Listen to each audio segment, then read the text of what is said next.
Goumé. Je n'ai pas envie de présenter la vidéo de Bédié. Je le fais à décès pour ne pas remuer le couteau dans la plaie, pour ne pas que sa femme, en regardant cette vidéo-là, commence à se rappeler de son mari et qu'elle pleure. Voilà pourquoi je vais paraphraser Bédié. Sinon, j'allais présenter la vidéo.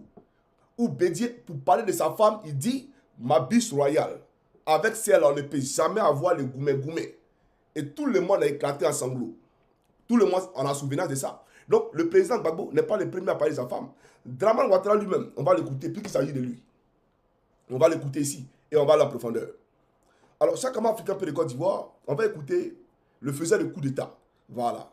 Le père de tout ce qui est déstabilisé. En tout cas, tout ce qui est coup d'État en Côte d'Ivoire, là. On va l'écouter ici. Alors, chaque homme africain de Côte d'Ivoire, elle est s'il vous plaît. Alors, la vidéo en question de Dramane. La vidéo de Dramane en question, la voici. Suivez, c'est parti. Je suis marié à Dominique Nouvian, française d'origine et catholique. Elle est présidente de la fondation Children of Africa, reconnue pour ses nombreuses actions en faveur des enfants déshérités. Bon, je vais vous dire ce qui me séduit chez Alassane, et ce qui m'a séduit et ce qui me séduit toujours, c'est qu'il est profondément honnête. Honnête dans le sens moral du terme, voilà, si vous voulez. Donc, quand lui parle de Dominique ici, là, nous, ça nous apporte quoi? Ça apporte quoi dans le panier de la ménagère? Il faut nous dire ça d'abord. Hein. Nous, on veut comprendre. Et quand elle dit que lui, en retour, hein, elle lui ramène l'ascenseur, ce qui me séduit chez Alassane. Il est honnête au sens moral du terme. Il est honnête et puis tu me vois à Salfo. Il est honnête et puis à Salfo te met en lambda. Il est honnête et puis à Salfo te prend par rafale. Lui, il est honnête. C'est-à-dire qu'il te séduit. Ah, mais apparemment, il ne t'a pas bien séduit. Hein. Il ne t'a pas vraiment séduit. Parce que si Dramane Ouattara véritablement t'avait séduit, tu n'allais pas aller faire ça là. Déshonoré. On n'a jamais vu ça. Une saleté morale au plus haut sommet de l'État. Et vous allez comparer ça à Gbagbo. Vous allez comparer ça à Gbagbo. On vous a dit que Gbagbo est un cocu. Le président Laurent Gbagbo vous a dit que c'est un cocu. Ou que lui, quand il était au pouvoir, là, quelqu'un couchait sa femme. Mais vous, là, c'est-à-dire qu'un usurpateur d'identité nationale, c'est-à-dire que lui, c'est un faussaire. Il a volé poète ivoirien, comme Dramane a volé poète ivoirien. Et lui, m'applaud le mousseau de Dramane pour mettre dessus. Ça là, vous voyez pas ça. Mais il faut parler de ça sur NCI là-bas. Il faut dire que c'est Johnny qui a dit. Et puis ça ne va pas quelque part. Oui, et Dramane sait très bien que ce qu'il dit là, c'est la vérité. Il sait très bien que ce qu'il dit, c'est la vérité. En ça, il faut mourir son mousseau. Donc, il faut parler de ça d'abord, avant de parler du président Laurent Gbagbo. Maintenant, quand elle dit que Dramane est honnête, Dramane est honnête comment? Dramane est honnête, un déstabilisateur, lui il est honnête. D'accord, il n'y a pas de problème. Ali Djela il vient, on va aller sur toi. Faut même pas... Là, il a commencé à décoller. Sur la question de la dette, Monsieur Daouda, sur la question de la dette, c'est Dramane Ouattara lui-même qui disait ceci, c'est pas moi. Il faut suivre ici. Il ne peut en être autrement. Quand on traîne comme un boulet une dette extérieure de 6 000 milliards de francs CFA. Alors, je vous ai entendu 6 000 milliards. Voilà un chiffre qui donne le vertige, n'est-ce pas? Vous imaginez 6 000 milliards, c'est 60% de la richesse que nous produisons annuellement. C'est effarant.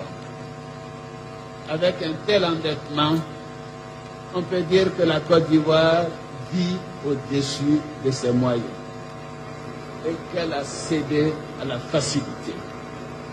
Cela signifie que nous vivons à crédit, donc sur le dos de nos enfants et de nos petits-enfants qui devront payer pour nous un jour. Il le dit ici, la Côte d'Ivoire vit à crédit. La Côte d'Ivoire vit au-dessus de ses moyens. 6 000 milliards, c'est 60% de notre richesse. Mais aujourd'hui, nous sommes à 42 000 milliards. Nous sommes à 42 000 milliards. Et j'ai rappelé que les 6 000 milliards, ce n'est pas Laurent Gbagbo qui les a pris.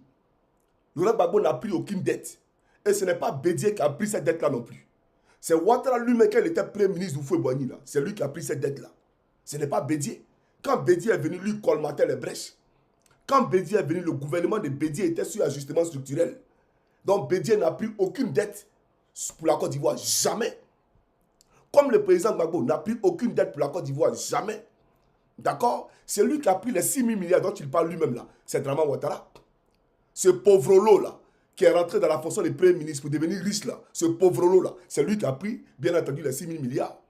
D'accord? Maintenant, comme elle dit qu'il est honnête, au sens moral du thème, lui, il est honnête. Draman Ouattara a un moral? Draman Ouattara a une conscience? D'accord, il a compris, il n'y a pas de problème. On va quitter sur la phase de Draman pour aller sur la phase d'Ali Diarra-Souba. Mais on va clore ce chapitre-là et après, je pousse ma locution. Chaque camarade africain peut de Côte d'Ivoire. J'aimerais dire à ce monsieur-là que comme elle dit que Draman, au sens moral du thème, il est très honnête. Ce n'est pas Gbagbo Laurent qui a dit ça là. Suis, c'est parti. Enfin, je viens vous demander de me donner 5 ans. 5 ans pour redresser la Côte d'Ivoire. 5 ans pour reconstruire la Côte d'Ivoire. Et je vois que nos jeunes filles, nos jeunes sœurs sont nombreuses ici. Et ceci vaut également pour les hommes. Je vous dis que moi, je ferai en sorte que les frais d'accouchement soient gratuits.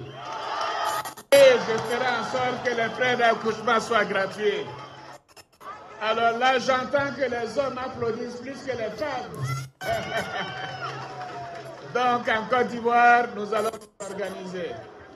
Je vais vous dire aussi pour vous les jeunes, que je ferai en sorte que l'école soit réellement gratuite jusqu'à 15 ans, c'est-à-dire jusqu'au BEPC. Et Alassane ne fait pas de promesses en l'air. Voilà.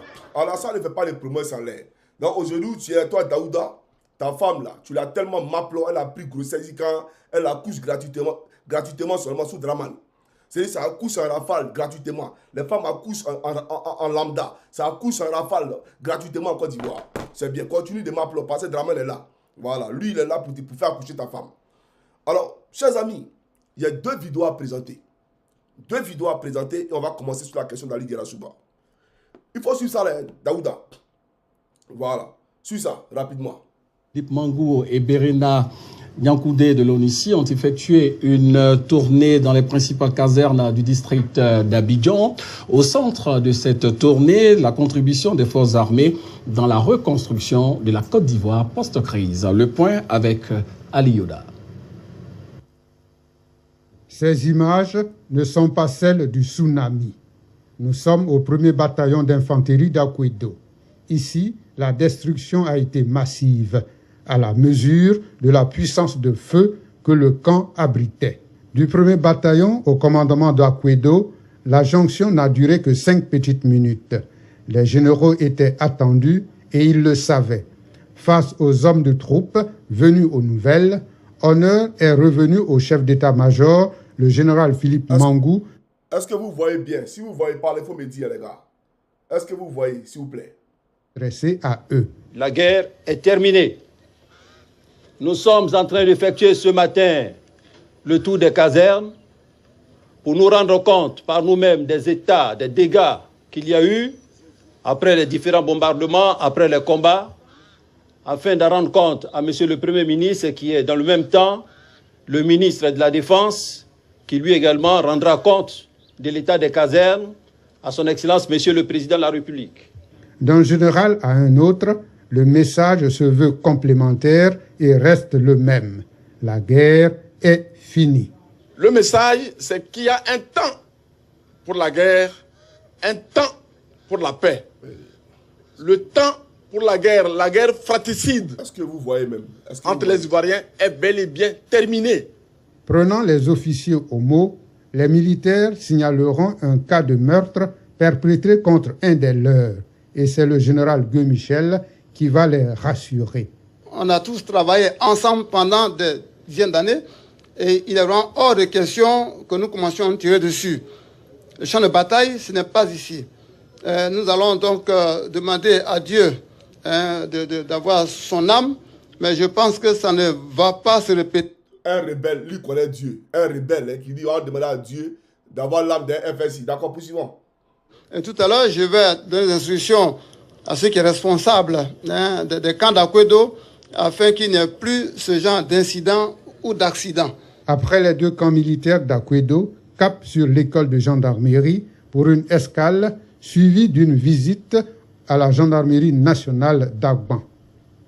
La visite guidée est conduite par le général Kassaraté, le patron de la gendarmerie nationale. Ici, comme partout où ils sont passés, le message reste le même. La guerre est terminée. Nos agents feront tout pour les faire réparer. On vous envoie la facture pour qu'à l'intérieur du pays, on puisse pacifier très rapidement. Mais on dit à vos hommes de libérer nos hommes pour qu'ils travaillent. Sinon, ils ne nous feront plus confiance et ils ne bougeront pas. Les gendarmes, les militaires... Le commandant supérieur de la gendarmerie qui dit à un rebelle, dites à vos hommes de libérer nos hommes pour qu'ils puissent travailler. Sinon, ils ne nous feront pas confiance. C'est dans quelle république sommes-nous? Venez expliquer ça aux gens. C'est dans quelle république on est? Où le commandant supérieur de la gendarmerie dit aux rebelles, dites à vos hommes de laisser nos hommes, libérer nos hommes. Ça veut dire quoi? Et Dominique Novien va dire, mon mari, ce qui me séduit chez Alassane, il est honnête au sens moral du terme. Lui là, il est honnête. Un malhonnête comme ça, un escroc, lui là, il est honnête. Quelqu'un qui est venu déstabiliser la Côte d'Ivoire, lui, il est honnête. Je viens, c'est pas fini. C'est pas fini. Je vais vous planter ici une vidéo hallucinante. Ah oui, hallucinante. Chers camarades, suivez. Et la police militaire, cette unité de l'armée ivoirienne qui doit lutter contre les faux militaires et autres dérapages des soldats ivoiriens, a été installée à l'état-major général des forces républicaines du Côte d'Ivoire par le général Soumaïla Bakayoko. Juste après son installation, elle a été dépêchée en mission dans les communes du district d'Abidjan. C'est sur instruction du président de la République Alassane Ouattara et en exécution des mesures d'urgence qu'a eu lieu le lancement de la police militaire. Une unité commandée par le commandant Kone Zakaria. Attends, le général... Vous dites quoi? Sur instruction de Draman Ouattara et l'unité de la police militaire est commandée par qui? Kone Zakaria. D'accord, il vient, allons-y. De division Soumaïla Bakayoko, chef d'état-major général des forces républicaines du Côte d'Ivoire, a donné les missions de cette nouvelle unité. Elle doit, entre autres, arrêter tous les individus en tenue militaire se réclamant des forces républicaines du Côte d'Ivoire alors qu'ils ne font pas partie des effectifs de l'armée ivoirienne.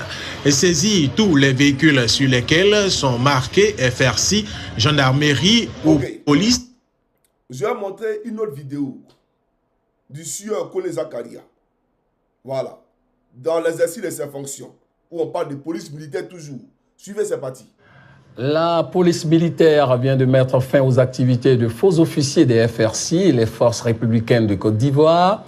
Pour l'état-major général des FRC, il s'agit de mettre de l'ordre dans les rangs des forces armées et d'assurer la sécurité des populations. Mamadou Kossi. La police militaire, l'une des unités spéciales de l'armée ivoirienne, a mis la main sur deux individus se faisant passer pour des officiers des forces républicaines de Côte d'Ivoire. Ce sont Ouattara Ayouba, 28 ans, tapissé de formation, et Koulibaly Mamadou. Ils se sont tous deux attribués respectivement des grades de lieutenant et de capitaine. Le premier que je vous présente se nomme Koulibaly Mamadou. Il nous fait croire qu'il est le fils du général Koulibaly. Il fait croire qu'il est capitaine, qui n'est pas, non, on ne le reconnaît pas dans l'armée. Il a un laisse-passer de la présidence de la Côte d'Ivoire. Il faut croire aux gens que le président l'envoie en mission à signer dans d'autres villes et dans d'autres pays. Donc, il largue les gens. Ok. Voilà, officier supérieur. Il est un laisse-passe. Il est un laisse-passe de la présidence de la République. Toi-même, tu es officier. L'homme qui parle, il est officier. C'est Kone Zakaria. Et tout le monde connaît Kone Zakaria. Mongon dit Kamasa Diama.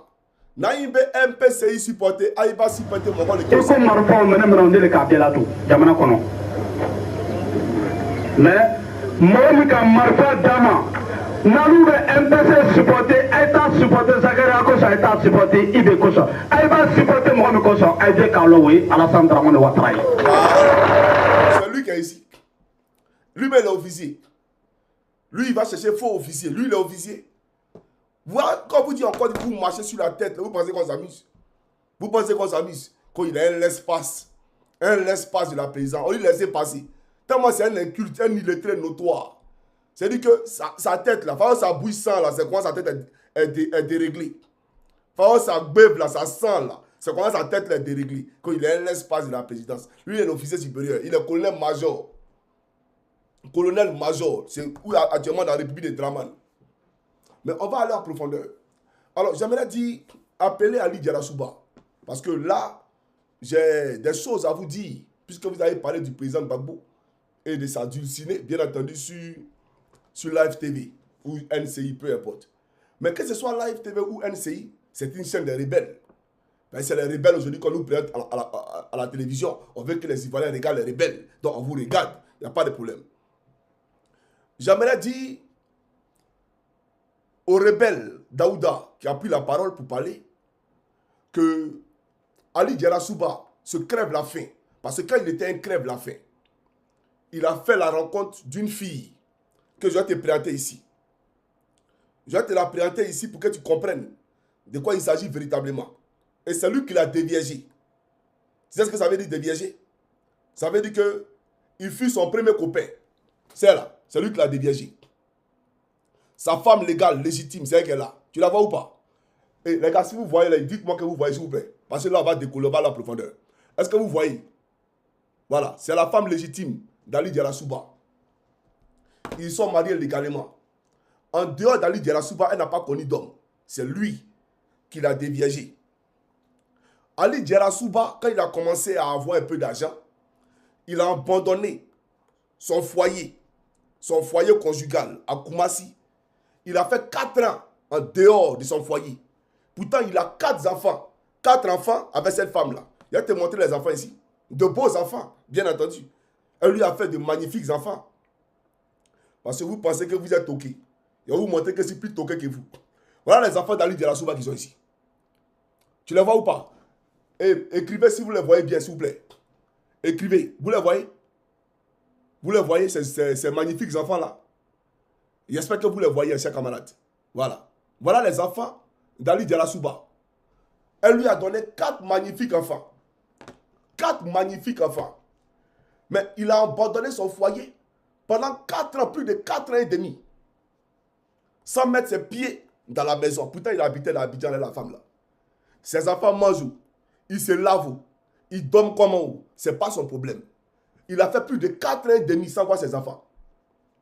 Plus de 4 ans et demi sans voir ses enfants. Et pourtant, quand il était avec cette dernière-là, ils avaient acheté un terrain à Djolobité, dans les galères. Donc, le terrain portait le nom à tous les deux. Quand il a commencé à avoir un peu d'argent, il a commencé à construire sur le terrain. Et donc, pendant qu'il construit sur le terrain, voilà un monsieur, tellement il est malhonnête, il s'en va demander. C'est-à-dire qu'une femme que tu n'as pas vue pendant 4 ans, tu l'as abandonnée à tes enfants. Tes enfants, tu ne les vois pas. Il allait demander le divorce au tribunal des Dozo de Plateau. Là. Il allait demander le divorce là-bas, à cette dernière-là. Pourtant, elle espérait que ce monsieur-là allait revenir à la raison parce qu'elle l'aime. Et elle a toujours aimé. Elle ne l'a jamais trompé. Mais lui, parce qu'il a rencontré une Djandjou dehors qui baisait avec l'ancien gars du corps. Parce qu'elle était mariée avec l'ancien gars du corps de Solo.